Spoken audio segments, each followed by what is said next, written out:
Bosco Tanganda depuis le week-end dernier à La Haye. Que pense l'Union pour la Nation par rapport à cette question? Écoutez, d'ailleurs, au niveau de l'Union pour la Nation et du Mouvement pour le Renouveau, nous n'avons pas cessé de demander au gouvernement de livrer Bosco Tanganda depuis des années. Je crois que ça a été parmi les revendications de l'opposition en général et du Mouvement pour le Renouveau en particulier. On ne nous a pas suivis. Au nom d'une certaine paix qu'on pensait faire avec Bosco Tanganda, le gouvernement congolais l'a protégé, mieux encore, l'a promu en grade. Donc aujourd'hui, que Bosco Tanganda est livré à la CPI, ce n'est pas du fait du gouvernement congolais, et encore moins de sa volonté, mais du fait des aléas de la guerre, qui fait que bon, aujourd'hui, et moi et vous, nous ne comprenons pas ce qui a milité pour que le Rwanda livre Bosco Tanganda à la CPI. Mais, qu'à cela ne tienne, on ne peut que s'en réjouir que Bosco Tanganda aille répondre de ses actes. Même si nous estimons, pourquoi seulement lui?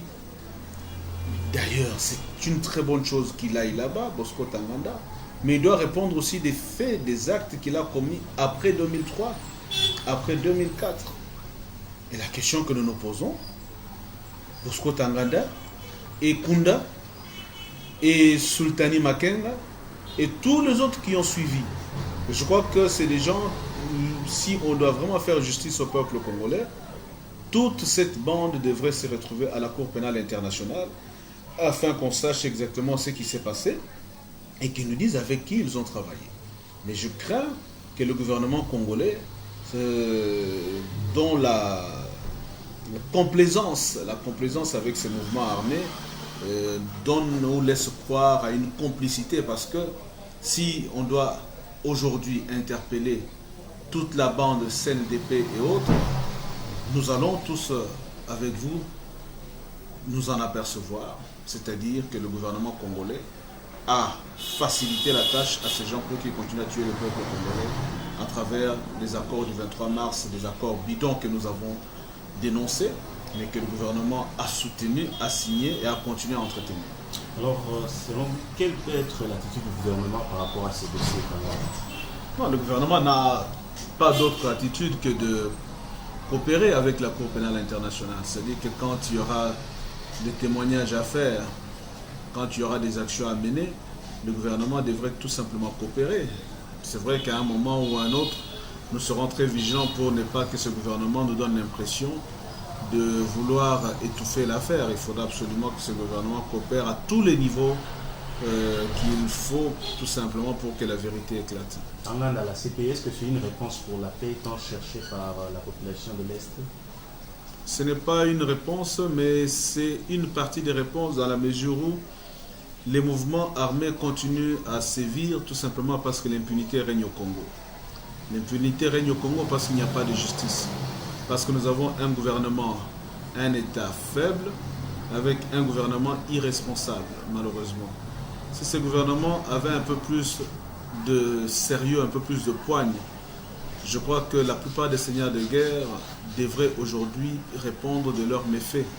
Malheureusement, quand ils font ce genre d'action, généralement à l'Est, nous avons vu avec le CNDP, les M23, malheureusement, ils sont gratifiés par une promotion à grade où ils ont tout simplement, ils reçoivent en tout cas des faveurs de la part de ce gouvernement.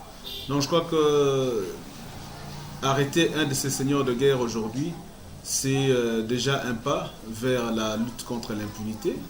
Et comme vous savez, malheureusement, le Congo est devenu le sanctuaire de criminels de tout genre qui peuvent sévir sans pour autant qu'ils soient inquiétés.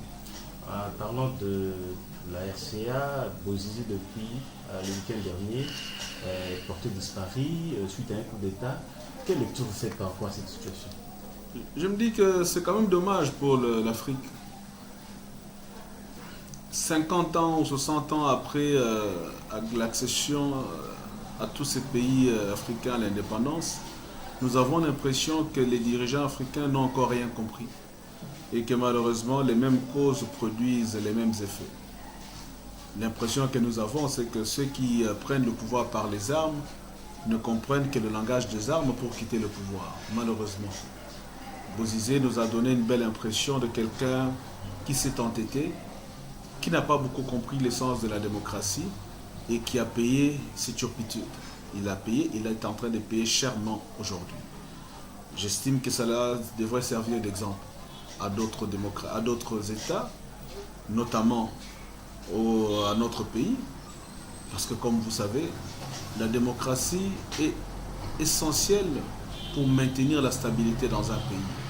Ceux qui veulent s'imposer par la force, ceux qui veulent s'imposer par les armes, un jour ou un autre, le payent toujours. Et nous l'avons vu, malheureusement c'est l'histoire qui se répète. Et je trouve que c'est bien dommage que l'Afrique soit encore à ce niveau-là. C'est bien dommage que les peuples africains restent encore victimes de ce genre de mésaventures. Mais j'espère que cela pourrait inspirer plus d'un et que la plupart des chefs d'État africains qui pensent que ça n'arrive qu'aux autres devraient s'en inspirer et savoir que se lancer dans cette voie, l'issue est connue d'avance et ils vont droit vers le mur. Et j'ose croire que ce genre de choses seront évitées au Congo, même si nous avons l'impression que ceux qui nous dirigent ne tirent pas d'enseignement de ce qui se passe ailleurs. Quelles leçons tirées par les politiques dans la politique congolaise par rapport à cette question? Mais je viens de le dire, je dis que c'est une question de démocratie tout simplement, une question de tolérance, responsabilité au niveau de l'État. Je donne un exemple, vous voyez que l'accord cadre a été signé à Addis Abeba, où l'autre gouvernement s'est engagé à promouvoir la réconciliation nationale, à promouvoir la démocratie. Mais à peine arrivé à Kinshasa, on interdit aux militants de l'UDPS d'aller accueillir Tshisekedi. Mieux encore, on en arrête quelques-uns, on les moleste, on les arrête. Et on parle même des morts. Donc je crois que le gouvernement congolais devrait vraiment méditer sur ce qui se passe autour de lui, en se disant que bon, on n'a pas beaucoup de choix aujourd'hui. Il faut réellement s'engager dans la voie de la démocratie.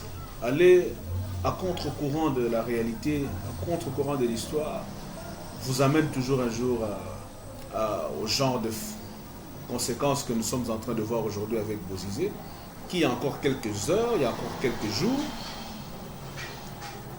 avait la possibilité de se maintenir au pouvoir et de partager le pouvoir avec ceux qui voulaient absolument les déboulonner, mais parce qu'il n'a pas compris le sens de dialogue, ou même il n'a pas voulu en tout cas assumer ses responsabilités en tant que tel, et il est en train de payer ses turpitudes. Je crois que pour nous, je crois qu'en Afrique on devrait tout faire pour que cela n'arrive pas, c'est-à-dire que nos dirigeants devraient s'en inspirer, parce que quoi qu'ils le fassent, quand on se lance dans cette voie-là, un jour ou un autre on paye. Ne pas vouloir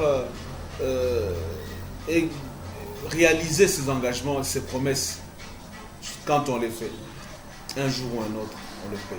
Malheureusement au Congo, j'espère que nous allons éviter cette situation, mais tout porte à croire que les dirigeants congolais n'ont pas compris ou n'ont pas retenu la leçon de ce qui se passe ailleurs. On aura besoin pratiquement à la fin. Quel est votre mot de conclusion? Mais je dis tout simplement que l'Afrique, bien dommage que cela continue à arriver en Afrique, parce que les Africains n'ont pas le droit, ont droit aussi à la vie, ont droit à la démocratie, ont droit au développement, ont droit au mieux-être. Ils n'ont pas seulement, ils ne peuvent pas être exposés à ce genre d'instabilité ou ce genre de mésaventures alors que le reste du monde est en train d'avancer. C'est bien dommage pour l'Afrique et j'espère que demain, ou dans un futur très proche, l'Afrique sera dotée de dirigeants responsables, consciencieux, avec un état d'esprit suffisamment ouvert pour que la démocratie soit réellement ancrée dans les mentalités et dans leur action. Merci beaucoup. C'est moi qui vous remercie.